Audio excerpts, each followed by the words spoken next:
தெரிவித்திருந்தார். இதனால் கரூரில் காலை முதலே மக்கள் வர தொடங்கிவிட்டனர்.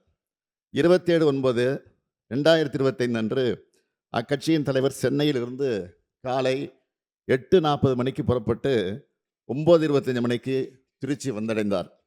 அதன் பின்னர் நாமக்கல் நிகழ்ச்சியில் கலந்து கொண்ட பிறகு கரூருக்கு இரவு 7 மணிக்கு வந்துள்ளார். அதாவது அறிவிக்கப்பட்ட 12 மணி கடந்து 7 மணி நேரம் கழித்துதான் வந்தார். இந்த காலதாமதம் கூட்ட நெரிசலுக்கு முக்கிய காரணமாக அமைந்தது. இங்கே அனைத்து கட்சி சார்ந்தவர்களும் இருக்கிறீர்கள். உங்கள் அனைவருக்கும் தெரிந்த விஷயம்தான். கூட்ட ஏற்பாட்டாளர்கள் சில முக்கியமான ஏற்பாடுகளை செய்ய வேண்டும். அவை அன்றைய தினம் கரூரில் செய்யப்படவில்லை. காலை முதல் காத்திருந்த மக்களுக்கு போதிய குடிநீர் இல்லை. உணவு வழங்க எந்த விதமான ஏற்பாடுகளும் நிகழ்ச்சியை ஏற்பாடு செய்தவர்களால் செய்யப்படவில்லை. இந்த பண்டிகை காலத்தை அடையார் ஆனந்த பவன் இனிப்புகளுடன் கொண்டாடி மகிழுங்கள்.